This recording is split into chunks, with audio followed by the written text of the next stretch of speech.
Hello guys, नमस्कार, सत श्री अकाल, आदाब, प्रणाम। आप खुश रहें इसी उम्मीद के साथ में मैं हमेशा प्रेयर करती हूँ ऊपर वाले से कि ये यूनिवर्स ही मेरा है। क्या कहूँगे, मेरे अपने सब सब हैं और सब खुश रहें, स्वस्थ रहें। और इसी के साथ आज ऐसा द्वंद में हूँ मैं और चाहूँगी प्लीज़ अगर आपके पास मेरे द्वंद का कोई समाधान हो तो आप मेरी मदद करने में कुछ कोशिशें करेंगे, क्योंकि द्वंद है जो वो थोड़ा सा अजीब ढंग का है। और शायद कुछ चीज़ें होती हैं गाइज कि शायद जिनका समाधान आप ना कर पाएँ और आपके पास उनका चीज़ों का समाधान आप चाह के भी शायद ना कर पा रहे हो, क्योंकि बहुत सारी चीज़ें हमारे हाथ में होती हैं, लेकिन कुछ चीज़ें ऐसी हैं जो कि हमारे हाथ में बिल्कुल भी नहीं होती हैं। तो समझ नहीं आ रहा चालू भी कहाँ से करूं और कैसे करूं, वो भी मुझे द्वंद में है वो चीज़ें भी। लेकिन जहाँ से भी करूं आप उसको, जहाँ से भी आपको समझ में आए आप वैसा ही समझ लेना उसको। और गाइज यहाँ कुछ इस टाइप से है कि जो चीज़ें आपके हाथ में ना हो तो आप उनका क्या करें। आप ये कहेंगे कि भाई उनको छोड़ देना चाहिए। कुछ चीज़ें हैं जिनको आप छोड़ भी नहीं सकते हो, और आप हर पल आपके माइंड में वो टिक टिक जैसे घड़ी करती है लगातार, वो आप के माइंड में करती रहेंगी। और आपके हाथ और आपके बस में जिसको कहते हैं वो बातें ना हो तो क्या करना चाहिए, कुछ समझ नहीं आ रहा। और ये वो चीज़ें हैं कि ना तो आप उनको बिल्कुल छोड़ सकते हैं और ना आप कुछ कर सकते हैं, तो उस बंदे की किस टाइप से हालत होगी कि कहते हैं कि अगर ये कहावत है कि उधर जाए तो कुआं और उधर जाए तो झेरा। कुछ इस टाइप का जब आदमी फंस जाता है ऐसे द्वंद में, तो भगवान भला करे, कुछ समझ नहीं आ रहा कि क्या करना चाहिए उसको। तो अगर गाइस जी यहाँ पे आप अनुभव करोगे, अगर आप और देखो सबका तजुर्बा होता है किसी ना किसी लायक, किसी ना किसी चीज को। जिस टाइप से मैं अगर द्वंद में हूं तो आप लोगों का भी अनुभव रहा होगा कि कभी ना कभी आप भी ऐसे रहे होंगे। तो उस टाइम पे नहीं पता चल रहा कि क्या तो करें क्या ना करें, ना छोड़ने से काम चलता है और ना उसको पकड़ने पर उसको पर कोई कार्रवाई करने से कुछ होने वाला होता है। तो बस यही कह के वो पीछा भी नहीं छुड़ा सकते उससे। आपा कहते कि उससे पीछा छुड़ा लो या नजरअंदाज कर लो। और वो चीजें हैं कि जो आप ना नजरअंदाज कर पाओगे ना पीछा ही छुड़ा पाओगे। और जो उसके परिणाम आएंगे वो भी आपके लिए कोई, क्योंकि जब आपको दिख ही रहा है कि वो चीजें नेगेटिविटी की तरफ जा रही हैं, वो चीजें मतलब आपके हाथ में भी नहीं है, और आपको जिस टाइप से वो घटनाएं घट रही हैं वो भी चीजें दिख रही है, तो सिर्फ आप वो कहें कि समय ही उस चीज को रोकेगा, या क्या भुगतान होगा उस चीज का, या किस पे किस चीज का असर, कहाँ क्या होने वाला है गाइज, नहीं समझ में आ रहा है। तो क्या ही मैं शेयर करूं और किस टाइप से करूं, वो भी नहीं मुझे समझ में आ रहा है। कि देखो क्या होता है कि अगर वो चीजें आपकी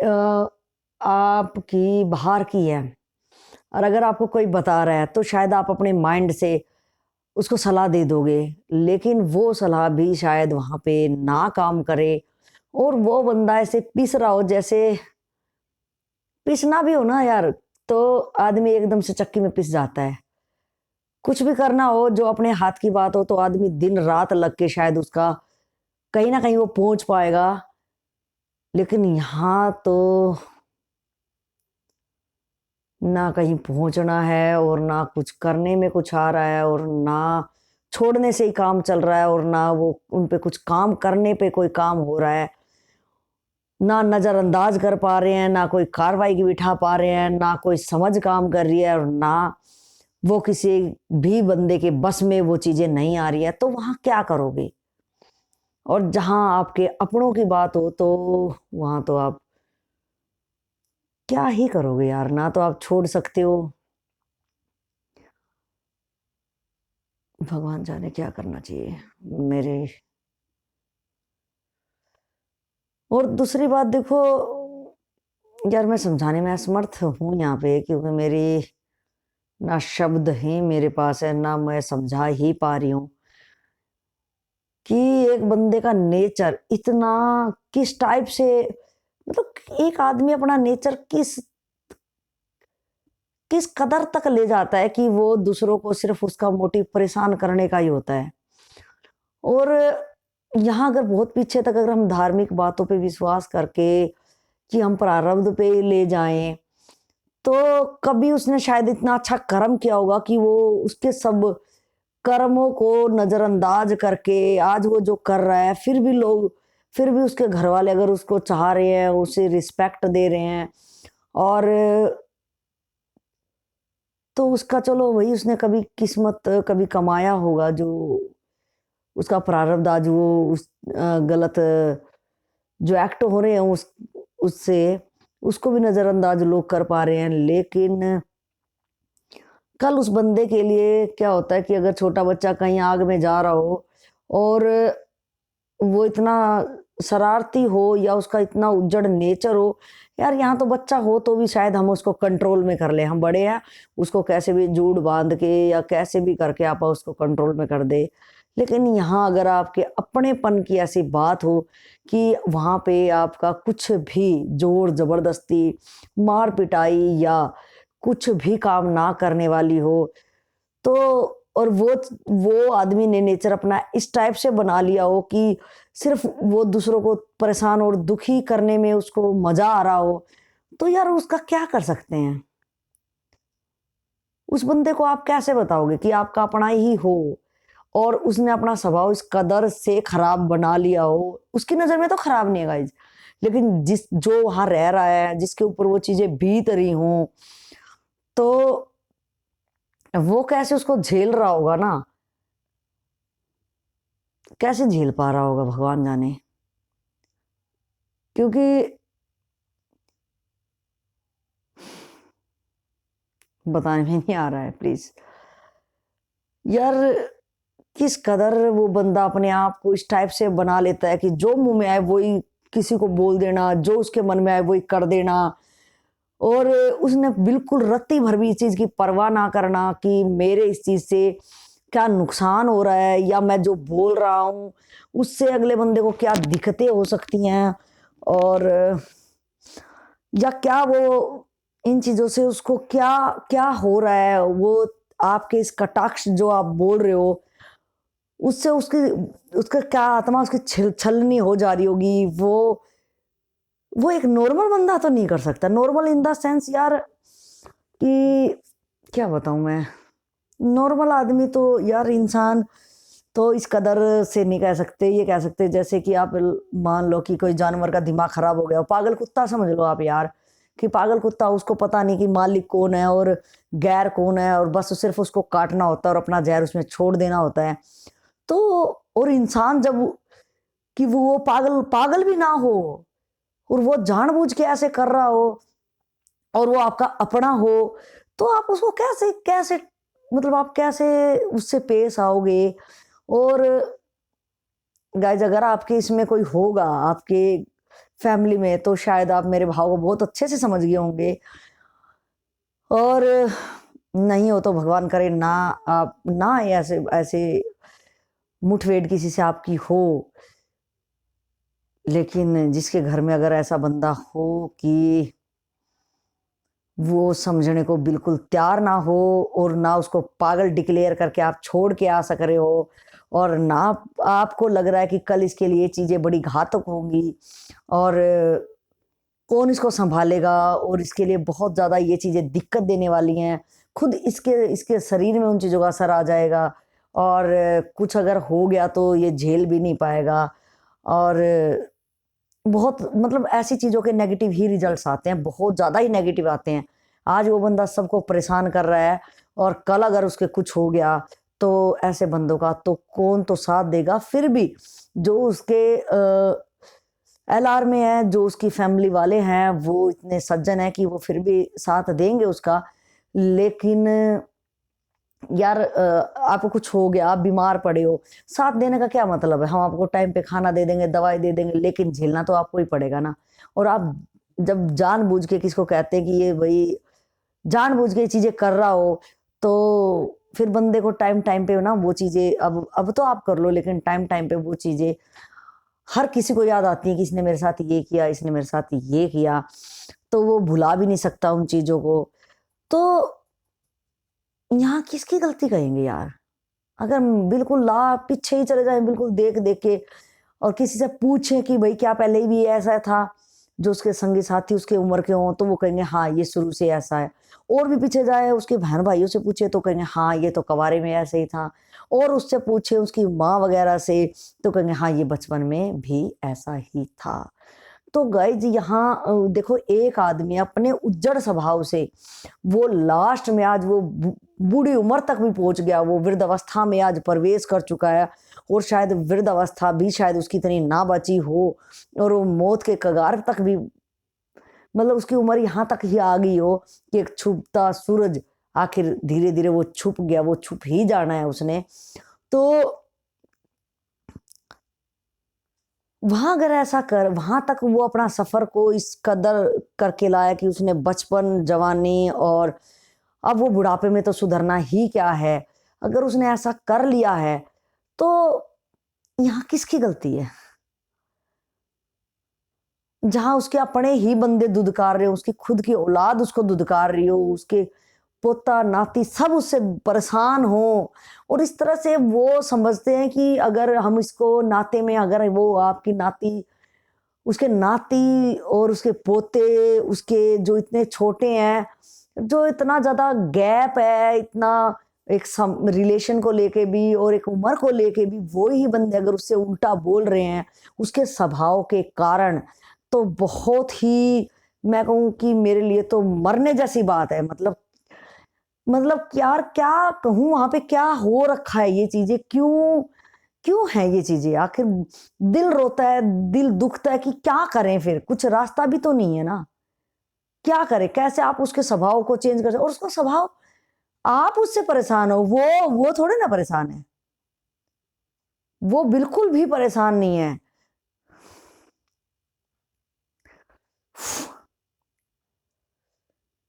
क्या करें गाइस? कुछ समझ नहीं आ रहा। प्लीज़, अगर किसी के कोई है, किसी का ऐसा अपना, तो बहुत मुश्किल है वो वहाँ, कि वो देख भी नहीं पा रहा है, वो देख भी नहीं सकता है वो चीज़ें, और उसका अंजाम उसको भोगना पड़ेगा ही। और आप अगर उसके अपने हो, तो आप कैसे उसको देख रहे हो, और आप कुछ कर भी नहीं पा रहे हो, और क्या कहोगे आप? किससे सुनाओगे? और सुना के भी क्या हल होने वाला है? किसी के पास भी उसका हल नहीं है गाइज, किसी के पास भी नहीं है। हर कोई बंदा हार मान लेगा उसके आगे। तो क्यों बंदे ने अपना ऐसा स्वभाव बना लिया है? ये क्या, किसकी कमजोरी रह गई है, कि किसकी जिम्मेवारी रही है, कि किसने उसका स्वभाव चेंज करना चाहिए था? गाइज, ना तो उसके बच्चों में ये, क्योंकि बच्चे उसके अंदर से ही पैदा हुए हैं, बच्चे उसने ही पाल पोस के बड़े किए हैं। बच्चे कभी शायद नहीं सुधार पाते हैं किसी के माँ बाप का, अपने माँ बाप के स्वभाव को नहीं वो सुधार, उनके अंदर इतनी सामर्थ्यता नहीं है, और वो उल्लंघन भी नहीं करेंगे, वो उन मर्यादाओं को भी तोड़ना पसंद नहीं करेंगे। और फिर वो क्या करेंगे वो बच्चे, वो कर भी क्या सकते हैं। और अगर कहें कि उसके हमसफर नहीं करना चाहिए था, कि अगर उसका स्वभाव ऐसा है तो वो भी क्या करता भाई। हो सकता है उसका नाजुक दिल हो, वो इतना कठोर ना हो, उसकी अपनी मर्यादा और अपना स्वभाव, अपनी संस्कारों के अंदर वो बंधा हो, वो नहीं कर पाओ, तो यार उसको कैसे कैसे कैसे रोक सकता है वो बंदा। कैसे उसको महसूस हो सकती हैं बातें कि तेरे बोलने से या तेरे कोई एक्ट से, तेरे कोई कर्म से अगला आदमी पे क्या कहर तू ढा रहा है, उसको वो कैसे महसूस हो। वो कैसे ये चीजें समझ सकता है कि तेरे करने से और इसकी जिंदगी तबाह हो जा रही है, वो जी भी नहीं पा रहा है और वो मर भी नहीं पा रहा है, और तेरे कारण सिर्फ। क्या कहेंगे यहाँ पे, भगवान जाने। और ये ही कह के लास्ट में अपने आप को थामना पड़ता है कि शायद आपा ने कुछ गलत कर्म किए होंगे, लेकिन गाइज क्या इतने गलत आपा कर्म कर सक रहे होंगे। अगर आज हम इतने इतने हमारी बुद्धि काम कर रही है और हम अच्छा मार्ग पे हैं, हम अच्छा सोच रहे हैं, तो कहीं ना कहीं ये होगा कि हमने शायद पिछले जन्म में भी कुछ अच्छे ही करे होंगे, कि हमारी अच्छी बुद्धि, हमारे अच्छे संस्कार हैं। तो इतने क्या बुरे हम पिछले जन्म में कर सकते हैं, जो आज हमें बुरी चीज लग रही है वो पिछले में भी लग रही होंगी शायद। फिर क्या कहें भाई, अपने आप को ही रोकने के लिए, अपने आप को समझाने के लिए। और गाय जी हमारी संस्कृति जो है, हमारे जो संस्कार हैं, वही शायद हमें थाम लेते हैं। अदरवाइज तो जब बात अतीत तक भी पहुंच जाती है, तो आपने भी देखा होगा, कि आपने सुना होगा कि कितने बच्चे अपने माँ बापों तक का, अपने दादा दादी, अपने नातियों को नहीं देखते और मर्डर कर जाते हैं। तो गाइज कहीं ना कहीं उस बच्चे अकेले की भी नहीं गलती होती, जो उसने आज लास्ट ये अंजाम दे दिया है। भगवान जाने क्या कहूँ यहाँ पे, कि यार कैसे उनको रोका जाए, कैसे उनको थामा जाए। हे भगवान। और बस अगर आपके पास सज्जन लोगों का अगर अनुभव है, सत्संग आपके साथ है, अगर आप धार्मिक को कुछ अहमियत दे के उनका अनुसरण करते हो, तो आप अपने आप को शायद समझा लोगे कि आपके मुकद्दर में ये सब चीजें लिखी हैं, ये आपने भोगनी पड़ेंगी। तो शायद आप अपने आप को रोज रोज आप हलाल होते रहोगे, रोज रोज आप तीन तीन करके उन बातों में उलझ के अपने आप को जलाते रहोगे और समझाते रहोगे। हल कोई भी नहीं निकलने वाला है। हल नहीं निकलेगा। जो तेरे मुकद्दर में जो लिख दिया, वो तो भाई भोगना ही पड़ेगा गाइस। उसको भोगे बिना तो काम चलेगा ही नहीं यार। वो इसलिए इस जिंदगी में आए क्या, सिर्फ कि आप करते रहो और वो भोगता रहे। और शायद भोगने वाले में तो शायद मुझे लग रहा कि ताकत आ भी जाती होगी ना, लेकिन जो आप कर्म कमा रहे हो ना, जब आपको वो भोगने पड़ेंगे ना, तो आपसे शायद वो भोगे नहीं जाएंगे। जो आप कमा रहे हो ना, उसका भुगतान आपको करना पड़ेगा, लेकिन वो किस कदर तक आप कर रहे हो, क्या क्या उसका होगा, बस यही अंजाम सोच सोच के डर कपता है कि वो आपका अपना है, और शायद वो चीजें उसके साथ ना हो, वो भुगतान उसको ना करना पड़े। अगर वो भुगतान होगा तो भी आपको दर्द होगा, क्योंकि आप शायद होश में हो और वो बेहोशी में ही ये सब कर रहा है। और गाइज बेहोशी भी शब्द आपा ही दे रहे हैं, वो बिल्कुल बेहोशी में नहीं है। उसको शायद उन चीजों करने में, जैसे कि ये सब चीजें देख के मुझे महाभारत बहुत, मैंने बहुत बार महाभारत को बहुत करीब से देखा है, और वो सब चीज याद आती हैं। कहने वाले नास्तिक लोग कहते हैं कि ये सब मन गढ़ंत कहानियां हैं, ये नहीं है। लेकिन जब आपके ऊपर बीतती है ना गाइज कुछ उस टाइप की, तो आप मजबूर हो जाते हो कि नहीं, वो एक कहानी नहीं है, वो रियल के फैक्ट्स हैं। और जब आपके ऊपर बीतती है तो आपको बिल्कुल तजुर्बा होता है। और महाभारत वो एक, क्या कहूँ मैं उसको, कथा कहानी जो भी अगर आपके में आए, मैं तो उसको शास्त्र का ही नाम दूंगी।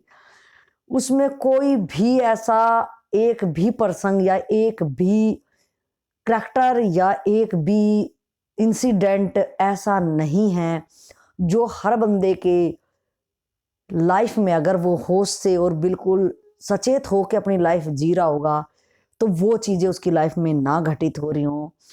तो जिस बंदे की मैं आपके सामने पेशकश करना चाह रही हूँ और समाधान चाह रही हूँ, वो धृतराष्ट्र कहूँ या उसको मैं दुर्योधन कहूँ, वो सेम उसी कैटेगरी के लोग हैं।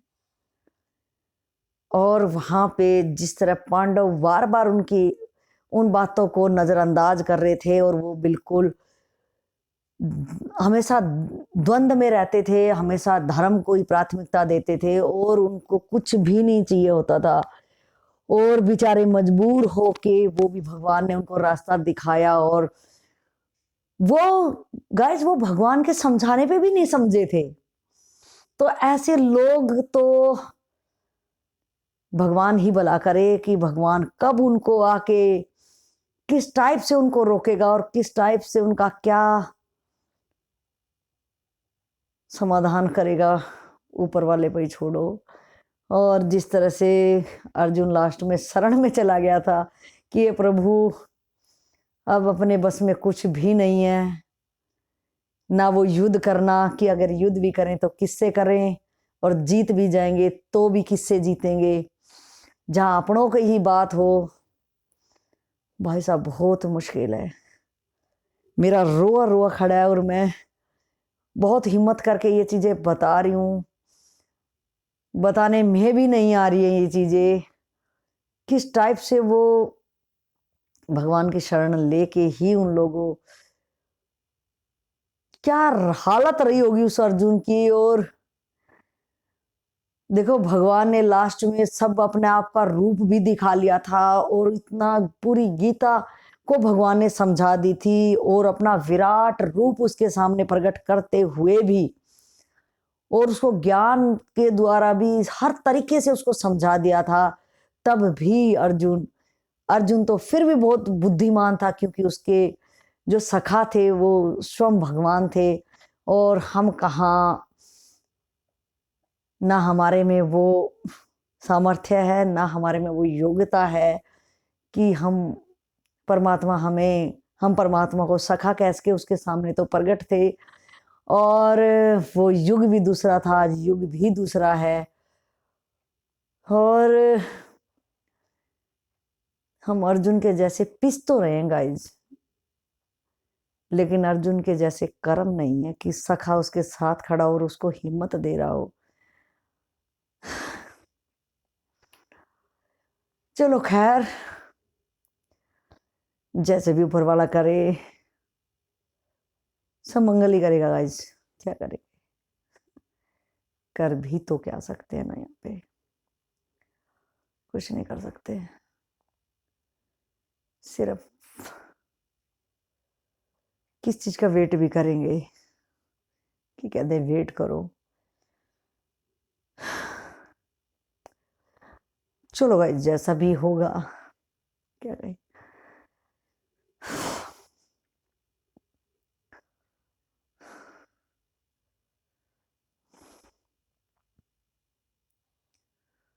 यही कहेंगे, जो बोया हमें वो काटना ही पड़ेगा ना, हंस के काटो या रो के काटो, किया अपना ही होगा ना।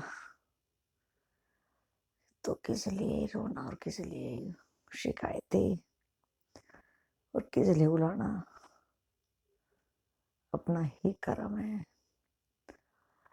तो हिम्मत बांधे रखेंगे, अपना ही कर्म है तो हिम्मत अपन दिखाएंगे। जो भी होगा, कहते हैं जो भी होता अच्छा ही होता है, तो अच्छा ही होगा गाइज। चलो अच्छा ही होगा, ऊपर वाले का स्मरण रखें अपन, उसके ही चरण कदमों में अपन अर्जी लगाएं, एप्लीकेशन लगाएं, जो भी उसको मंजूर होगा वो करेगा, और वो कभी भी शायद गलत हमारे साथ होने नहीं देता है। शायद हम तो यही कह सकते हैं कि जो भी हमने कर्म किया है वो किसी ना किसी रूप में अपने को मिलेगा। तो भगवान हमें ताकत दे, शक्ति दे, जिन पे भी गुजर रही हो उनको भगवान बहुत ज़्यादा ताकत दे कि वो अपने आप को संभाल पाएं उन चीज़ों को, और आपसे उनकी ज़्यादा मोहब्बत और गहरी हो जाए, और विश्वास और श्रद्धा भगवान हो जाए। वो जब ही होती है जब आप उनको थामे रखते हो, अदरवाइज तो बंदा यहाँ पूरा नास्तिक हो जाता है, और वो टूट जाता है गाइस, टूट जाता है वो बहुत बुरी तरीके से टूट जाता है। भगवान उसका भरोसा मत टूटने देना।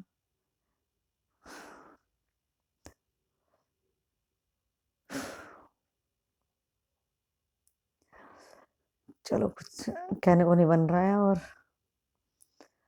क्या कहेंगे। वेट एंड वॉच किस चीज़ का पता ही होता है कि जो भूमिका बन रही होती है, और रिजल्ट्स जो भी आएंगे वो आके ही रहेंगे, और कैसे वो वेग को, उस घटनाओं को भगवान कैसे रोकेगा वो ही संभाले। ताकत दे उन लोगों को जिनके ऊपर बीत रही हो, यही मैं प्रेयर कर सकती हूँ। हे भगवान, वो बला किसी भी टाइप से टाल दे, अगर और किसी वेग में टाल दे, भगवान सद्बुद्धि दे उस बंदे को। और या अल्लाह, तो ही तेरा ही सहारा है, यहाँ बंदा कुछ भी नहीं कर पाएगा, कुछ भी बंदे के बस में नहीं है, और तू ही भगवान संभालना, तेरा ही सहारा है। कुछ नहीं कह पा रहेंगे। चलो, आप जैसे भी हालातों में हो, जिस भी तरह से आप गुजर बसेर आपका कर रहे हो, प्लीज ऊपर वाले से श्रद्धा विश्वास बनाए रखना। उसके सिवाय आपकी नैया को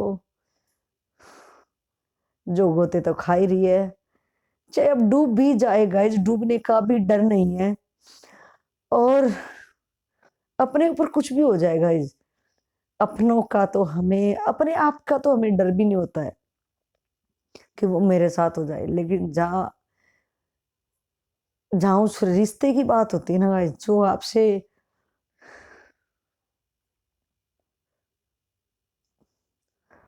वहाँ बहुत मुश्किल है।